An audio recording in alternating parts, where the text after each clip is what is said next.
जय जगन्नाथ। तीर्जं नारायणं ब्रह्मचर्यं पातंजल दर्शनं वीर्य धारणर नाम ब्रह्मचर्य शरीरस्थ शुक्र धातु को अविचलित ओ अविकृत रखिबा उपाय को ब्रह्मचर्य कहुए। मन रखु यही ब्रह्मचर्य विषय मुझे आज समाज रे मोबाइल जुगरे आधुनिक जुगरे सनातन को भूली जाई आम संस्कृति को भूली जाई पिला माने केते रोगग्रस्त एवं धातु क्षय शिकार होई शरीर अंग को दुर्बल कर पकाउछंती ताहाको ये समाज को संस्कृति को जणाइबा पई आज मु ब्रह्मचर्यर विषयटी को रखी जे ब्रह्मचर्यर आम क्या ब्रह्मचर्य कहूँ जहाँ हम वीर्य धारण कर क्षमता अर्जन को आम ब्रह्मचर्य कहूँ या मन रखा ही पड़ो। शुक्र ही शरीर रक्षार मूल निदान यह जानवा निश्चिंत पड़ो। आम मानकर चिकित्सा शास्त्र रे यही कथार विशेष उल्लेख अछि। रसादत्तं ततो मांसं मांसं मेदं प्रजायते मेदसुस्तं ततो मजा मजाया शुक्रसंभव शुक्रं समंसितं स्निग्धं बलाष्टि पुष्टिकरं स्कृतं गर्भं बीजं पूर्वसारो जीवस्याया उत्तमः ओजत्सु तत्जु धातूनां शुक्रातानं परं स्कृतं हृदयस्थमपि व्यापी ये देहस्थित निबंधनम। यहाकू आमे भूली जाउछु आम संस्कृति वैदिक संस्कृति को आमे भूली जाउछु। जानवा दरकार जे रसरु रक्त रक्तरु मांस मांसरु मेद मेदरु अस्थि अस्थिरु मजा मजारु शुक्र उत्पत्ति हुए। शुक्र सौम्य श्वेतवर्ण स्निग्ध एवं बलपुष्टिकारक यह गर्भर बीज स्वरूप शरीर सार एवं जीवर जीवन धारण साधनार आश्रय। तेणु रसरु शुक्र पर्यंत सप्त धातुर तेज को ओज कह जाए। ओज हृदय यार प्रधान यार आहार हेले सर्व शरीर व्यापी एवं शरीर रक्षार प्रधान हेला ब्रह्मचर्य साधन। तेणु शुक्र नष्ट हेले ओज धातु विनिष्ट हो जा कारण शुक्र ही ऊर्जा स्वरूप ऊर्जा ऊर्जा स्वरूप अष्टम धातुर आश्रय स्थल। मने रखंतु ओज पदार्थ बहु तेज बोली प्रख्यात। पाश्चात्य पंडित माने यही ओज पदार्थ को मानविक आकर्षण शक्ति ह्यूमान मैग्नेटिज्म बोली निर्देश करिसंती। सेमानंक मतरे एहा देह रक्षार एकमात्र उपादान।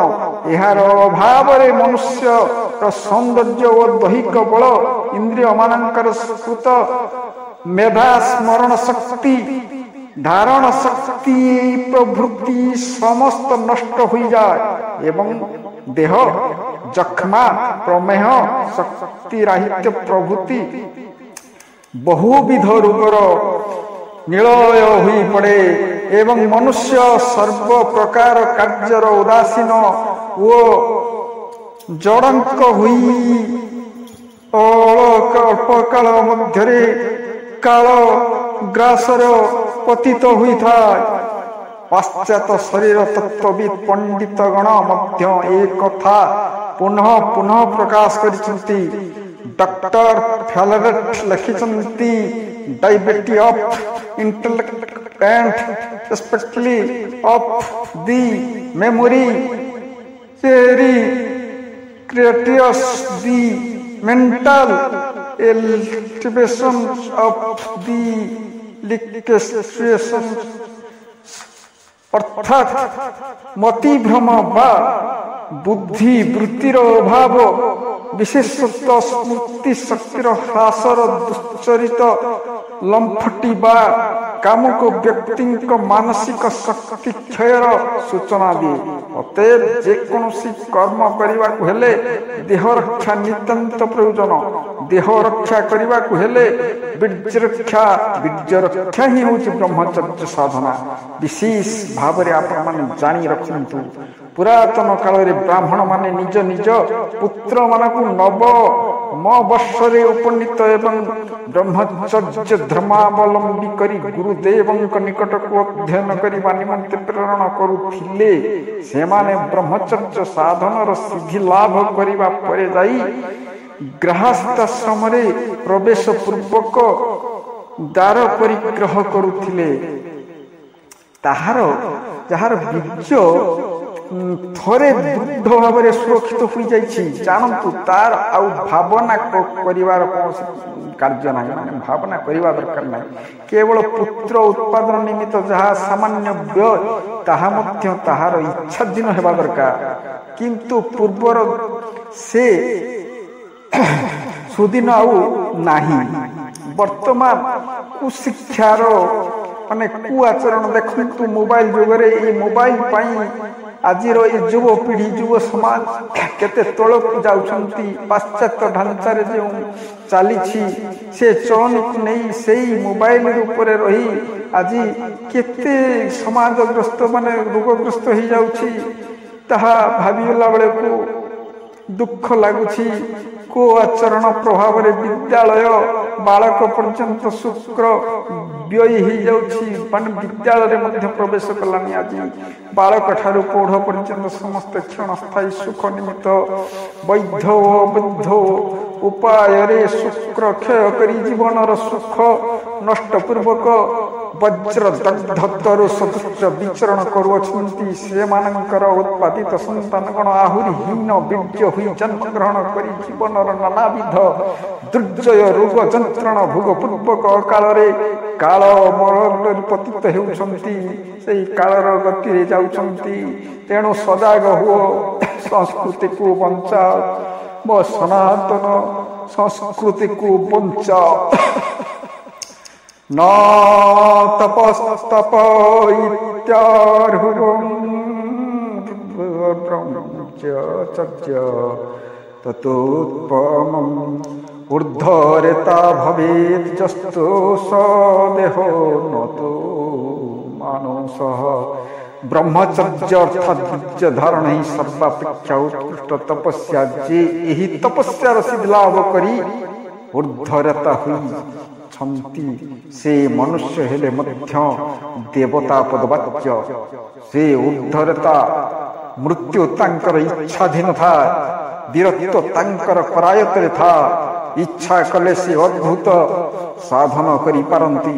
शुक्रर ऊर्ध्वगमन रे से अतकालानंद माने लाभ करि पारंती। एही ब्रह्मचर्य बलरे भीष्म परशुराम जगज्जय वीर थिले एवं सेथिपाई महाशक्तिशाली इंद्रजीतंकु संहार करिवा लागि रामानुज लक्ष्मण को माने रामर अनुज लक्ष्मण को 14 वर्ष माने बीर्य धारण करिवा को पड़िथिला।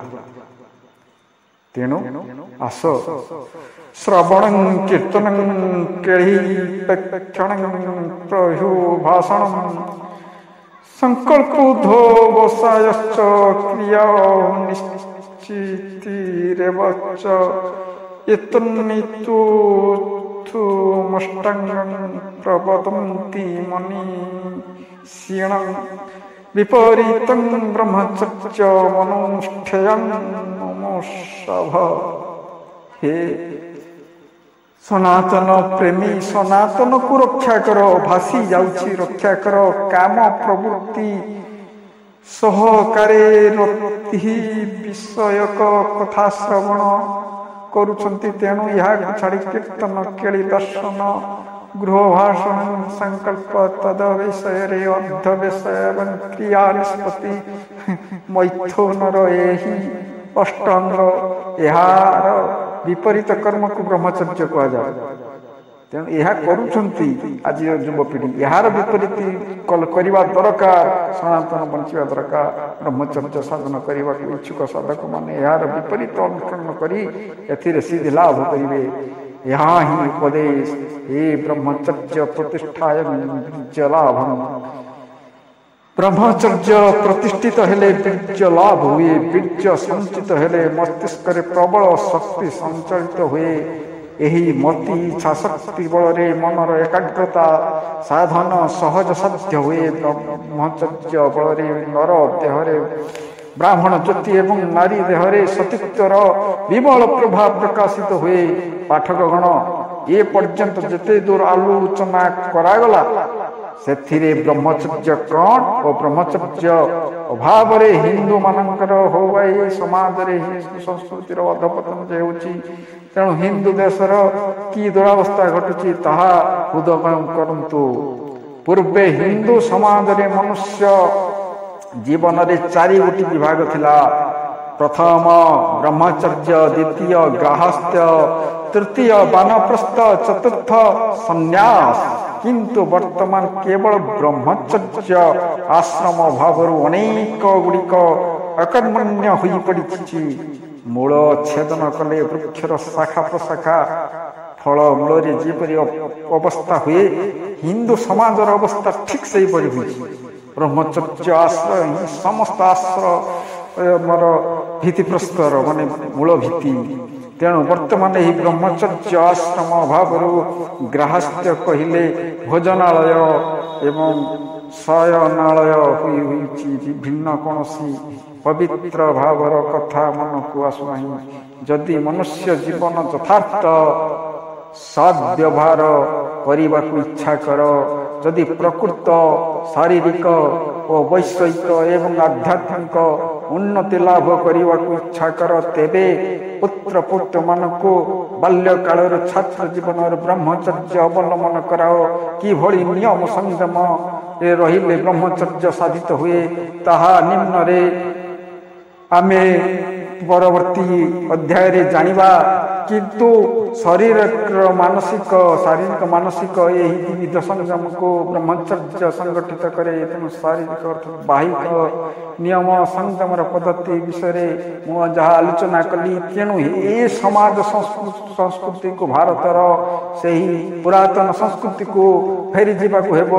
ଆଜିର ପାଠ୍ୟପୁସ୍ତକକୁ ବ୍ରହ୍ମଚର୍ଯ୍ୟ ସାଧନାର ଏକ ଅଧ୍ୟାୟ ବା ପାଠକଙ୍କ ନିକଟରେ ପରିବେଷଣ କରିବାକୁ ପଡ଼ିବ। ବ୍ରହ୍ମଚର୍ଯ୍ୟ ସାଧନାର ପାଠ୍ୟକ୍ରମ ଆମ ସରକାରଙ୍କୁ କୁହନ୍ତୁ, ଆମେ ତ ସରକାର କରିଛୁ, କିନ୍ତୁ ଆମେ ସବୁ ସଚେତନ ହୁଅ, ସମାଜ ସଚେତନ ହୋଇ ସମାଜ ଦେଖା ଯେ ଆମ ସମାଜରେ ବ୍ରହ୍ମଚର୍ଯ୍ୟର ଏକ ଅଧ୍ୟାୟ ସୃଷ୍ଟି ହେଉ। ପିଲାମାନଙ୍କୁ ବ୍ରହ୍ମଚର୍ଯ୍ୟ ସାଧନାର ଏକ ମାଧ୍ୟମ ଦିଆଯାଉ। 12-14 ବର୍ଷ ପର୍ଯ୍ୟନ୍ତ ଯଦି ବ୍ରହ୍ମଚର୍ଯ୍ୟର ସାଧନା ହୁଏ, ଯଦି ସାବାଳକ ହେବା ପର୍ଯ୍ୟନ୍ତ ବ୍ରହ୍ମଚର୍ଯ୍ୟର ଶାରୀରିକ ମାନସିକ ସ୍ତରକୁ ସଂଗଠିତ କରିପାରନ୍ତି, ତେବେ ଆମର ପରବର୍ତ୍ତୀ ପିଢ଼ି ଆମର ସମାଜକୁ ସେହି ବ୍ରହ୍ମଚର୍ଯ୍ୟ ରୂପ, ଯେଉଁ ସନାତନର ବ୍ରହ୍ମଚର୍ଯ୍ୟ ସମାଜ, ସେହି ସମାଜକୁ ଫେରିଯିବାକୁ ଏବଂ ଆମ ସମାଜ ସଂସ୍କୃତିକୁ ନୂଆ ରୂପ ଏବଂ ସେହି ସଂଗଠିତ ଶକ୍ତିଶାଳୀ ରୂପ ଦେବାକୁ ପଡ଼ିବ। ଏବଂ ଆମେ ସବୁ ଯେକୌଣସି ଭାବନାରେ ବଶ ହୁଅନା କାହିଁକି ହେ ସମାଜ ପ୍ରେମୀ, କିନ୍ତୁ ଦେଖ ବ୍ରହ୍ମଚର୍ଯ୍ୟର ଅର୍ଥ ସନ୍ନ୍ୟାସ ନୁହେଁ ଯେ ବ୍ରହ୍ମଚର୍ଯ୍ୟ ବିଷୟରେ ପିଲାମାନଙ୍କୁ ଶିକ୍ଷା ଦେଲେ ଯେ ସେ ଆଧ୍ୟାତ୍ମିକତା ହେଇକି ଯେ ଆଧ୍ୟାତ୍ମିକତାରେ ଚାଲିଯିବ ସନ୍ନ୍ୟାସ, ତାହା ନୁହେଁ। ଶରୀରକୁ ଏବଂ ମନକୁ ସମସ୍ତଙ୍କୁ ସଂଗଠିତ କରିକି, ଏବଂ ଯାହା ଦେଖିଲେ ମୁଁ କହିଲି ଯେ ଇଚ୍ଛା ମୃତ୍ୟୁ କରିପାରିବ ଜଣେ ଯଦି ବ୍ରହ୍ମଚର୍ଯ୍ୟ ସାଧନା କରେ। ଦେଖନ୍ତୁ ମହାବୀର ହନୁମାନ, ମହାବୀର କେମିତି ଏଇ ବ୍ରହ୍ମଚର୍ଯ୍ୟ ସାଧନା କରି ବଜରଙ୍ଗବାଲି ଆଜି ମହାବୀର। ହେ ଜୟ ବଜରଙ୍ଗବାଲି, ଜୟ ଜଗନ୍ନାଥ ପ୍ରଭୁ, ଜୟ ଜଗନ୍ନାଥ।